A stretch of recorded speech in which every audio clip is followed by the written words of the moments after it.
What's going on, guys? Today we're at the Peppermill for the Peppermill Poker Palooza. This is a 550 mystery bounty tournament that we're going to be playing today, followed by the 880 main event, which starts tomorrow. I've done a vlog here before. They were super cool. I really like this resort, so I'm excited to get back on the felt here and explore it. I'm going to go get something to eat first and then play some poker. Look at him. Boys get so sad when they know I'm leaving for a poker tournament. Really? You sad? I'll be back. In case you were wondering if there's still snow. Yeah, there's a little bit.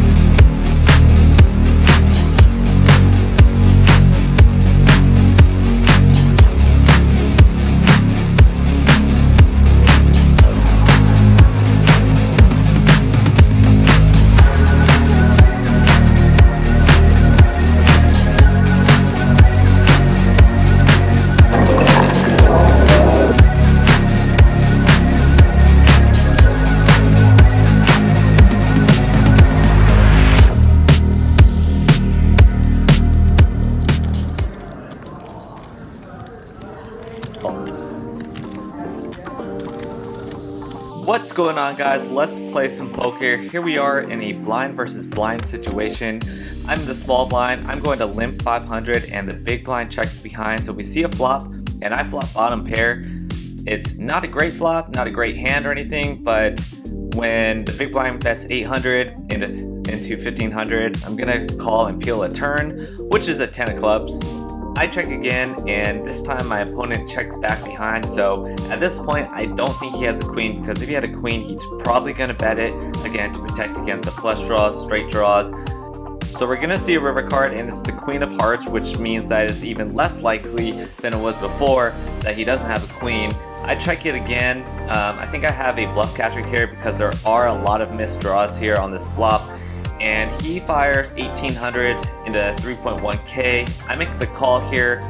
He shows a missed flush draw and he basically was bluffing. So I think a couple things worth noting here on this hand from my opponent's perspective is knowing when it's actually a good river card to bluff with when you have a missed draw. Obviously he knows that the only way that he can win this pot is by bluffing, but is it a good opportunity? And I don't think it is when the board pairs, because like I said, it's less likely that he could represent a queen now. Also with all these missed draws, he blocks the flush draws, right? So it's less likely I have a flush draw. His 9 also blocks straight draws, so I don't think this was an optimal spot to bluff. Here we are, blinds are at 300, 600, 600 ante. The low jack is going to raise it up to 1.5k. He covers me. I'm on the button with ace queen offsuit. Now the charts are divided whether or not you should flat here or 3-bet. I take the more aggressive line and go for the 3-bet to 4k. And the low jack moves all in and I call for less, 16k. So it's a 33.5k pot. And he has pocket queens. I'm going to need to find an ace.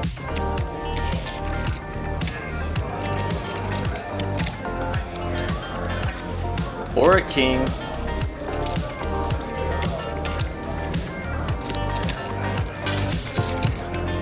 After busting 2 pocket queens, it seemed like a better idea to be the one holding pocket queens. So here I am with pocket queens against ace king against a shorter stack on my next boy. It's a fair fight. Oh, we got right behind. Really, you didn't feel better Versus ace king. the jack 10. No diamond. Gross. The name It's an effective stack. That didn't work out too well, so I guess let's try it again. I raise my queens from the low jack, and the entire world calls me. Players all the way in Las Vegas are trying to play this hand with me. So I barely have enough room on the screen here. It's 5-way to the flop. We get a 10 high flop, rainbow board. I'm gonna put in a continuation bet of 5.5k. I wanna try and narrow down this, but I don't wanna bet so big that only sets are gonna call me. I get 2 callers from the small blind and the big blind, and if you think about it, those are the 2 positions that are most likely to hit this flop. It gets even more interesting when the small blind calls for half his stack on the flop, pretty much, and now he's leading this turn card for 7K. The big blind calls 7K, and I guess the small blind could have a lot of 2-pair type of hands, but I also feel that when he called the flop, he already had made up his mind that he was gonna get it in some way on the turn. So I'm not too worried about him. I am a little bit concerned about the big blind flatting the 7K, knowing I still am to act behind. He could definitely be trapping me here with a set or 2-pair or even a straight already, but at the same time, this turn card does make this board very draw heavy that hits the big blind's range. There are a lot of pair and straight draw combo type hands that he could have here, so I decided to go all in here for value. The pot's big enough, and he goes into the tank, so I'm glad that it's not a snap call. I'm feeling pretty good about my hand. And he eventually folds, which was a surprise. I'm glad to hear that. I'm glad to hear that. Okay, some of my outs around. Hit me in there. He hates me. That's not an out. Do you want to be in it? And just like that, my luck with the ladies is good again. And to make things better, I got pocket aces on the button, so I'm going to raise this up again to 2.5K. Let's see what happens. The small blind is a pretty aggressive player. I've played with him before, and earlier in this session, he made a comment to me that he probably should have 3-bet me in an earlier hand. So now he 3-bets me to 7.6K, and instead of 4-betting here, I decide it's better to flat and play from position and slow play my aces because I want to keep his bluffs in on the flop. He puts in a small continuation bet on the flop. He could be doing this with complete air. He could also be super nutted here. He could also be doing it with flush draws, but I do have the ace of spades as defense here, so I decided to go ahead and just make another call and probably gonna bomb this turn card. He fires the turn again, so I think he has a lot of queen X hands, a lot of queen jack combo type draws. So I go all in for value here, and he snap calls me. Pocket queens hates me again. Nice.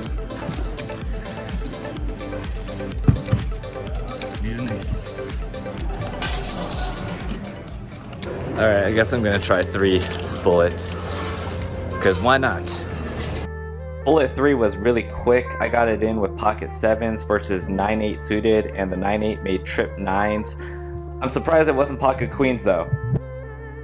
That was a pretty lame day of poker. 0 for 3.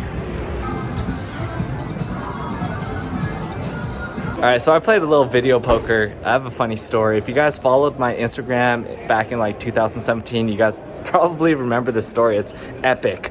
But my friend Kathy Stahl, she lives in Utah now, so she doesn't really play a lot of tournaments. But we used to play a lot of tournaments because she was a Thunder Valley regular. This one time in Tampa, at a WPT stop, she taught me how to play this video poker game where it's like super X spins. You get like extra spins or whatever. It's pretty degen-y, I don't know. But we won so many jackpots that the cashier, cash out person had to come back to us like 10 times that night, and we're just smashing beers all night long. It was epic. If you followed me, you probably remember it. Anyways, so like I don't really play slots or video poker, but here and there I'll play it. It's just fun, you know, especially when the drinks are free. It's even more fun. Guys, we got a story from Sarah. This is Sarah, and she has a really cool ring. What is this? What is this? Okay, so what the is ring it? is a star sapphire, and it's beautiful. It is. It's really cool. It has like, it looks 3D.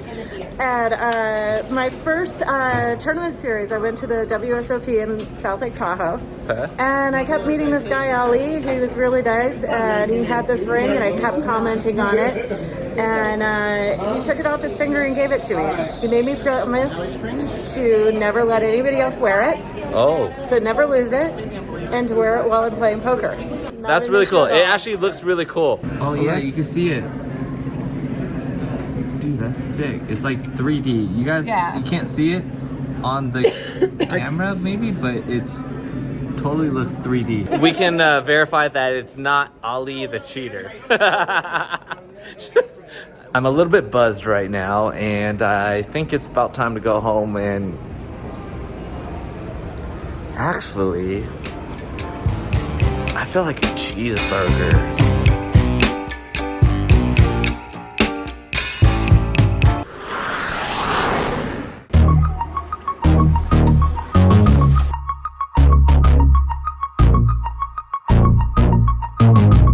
Today is the main event of the Peppermill Poker Palooza. It's an $880 buy-in, 300K guarantee, 2 starting day flights, and today is day 1A. Let's go. It's time to play the main event. Here we are with a hand in the low jack with ace king. I'm gonna raise this up, and the cutoff is gonna min raise me, which is a little bit suspicious with the sizing. And then we have a chronic limper on the button who just goes all in for 25K. This is not just an easy fold because of the player types, but in this field, there's just no reason for me to flip here. At best, I'm not ahead by much. All right, we're on a break right now. It's been really uneventful so far. We started with 30K. I currently have 30K. So far it's been a difficult day, one of those days where it's just really hard to get above a starting stack. Here I have king queen offsuit in the small blind. The low jack opens, the button calls, so I call and we are 3-way to the flop, which is a pretty decent flop. I have 2 overs and a jack would give me the nut straight. It's checked around to the button who bets 3K. I call the 3K and so does the low jack. I did briefly consider raising here on this flop, but the 10-9 board is good for my range, but it's also really good for the button's range here. So I decided to just see a turn here. It's a good turn. I hit one of my cards that I was hoping for, and now I check raise all in against the button. The low jack goes into the tank and finally folds, and then the button makes the call. He has pocket deuces, so I'm in pretty bad shape here. I'll have to hit a jack to make this straight, but that doesn't happen. So it's on to bullet number 2, and this bullet I opened about 3 or 4 times with ace king. Either missed the flop completely and had to fold, or got no action. All right, we're on the dinner break. I just picked up some dinner from Biscotti's. There's a whole upstairs area here that I didn't even realize. It's pretty nice. Anyways, today sucks. I've had ace king probably like 8 times, and I haven't been able to flop a pair or even a draw with it. I haven't been above starting stack on the second bullet yet, and it's just been a grind. I have less than 10 big blinds, so hopefully I can spin it up. And if I don't, then I will just wait until tomorrow to fire again. Got some watermelon salad and a crab cheese melt from Biscotti's. Gonna try this place. There's a lot of good food places here.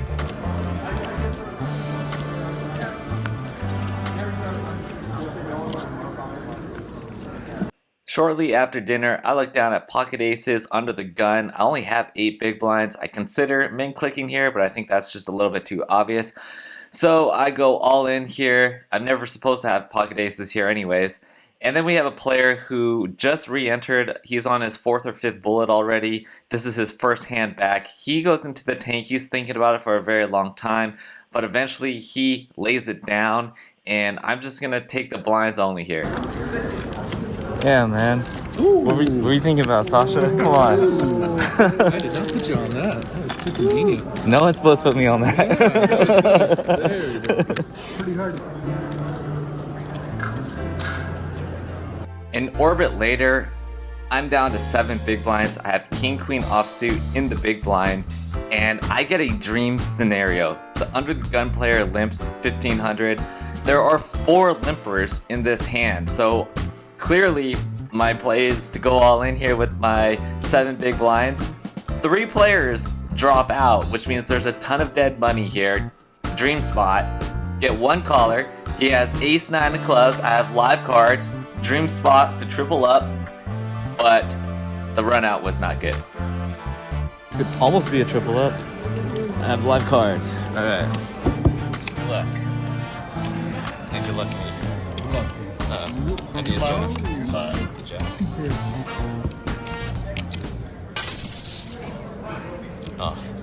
Bullet 2 is dead.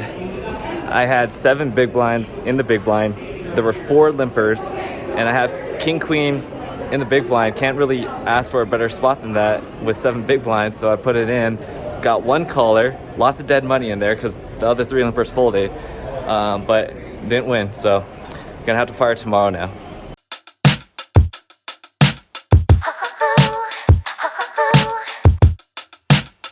Played a little blackjack this morning. I won. Alright, it's time to register for day 1B. This is the last starting flight of the main event, and I'm prepared to fire another 2 bullets if needed. Last chance to find a bag, or else this trip is a bust.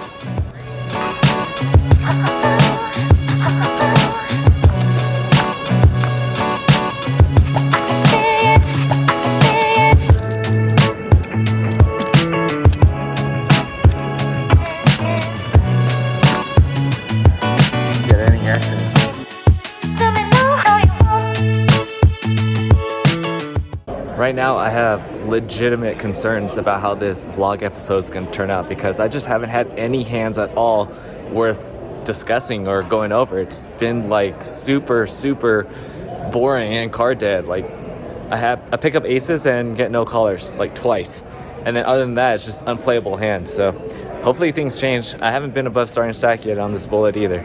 I do end up getting a little bit of run good on this hand. This was my one time. I get in king jack versus king queen. I was short stack under the gun, so I ripped it.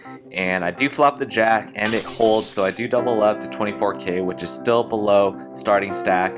And then a couple hands later, I get pocket tens under the gun. It's gonna open. I'm gonna 3-bet jam.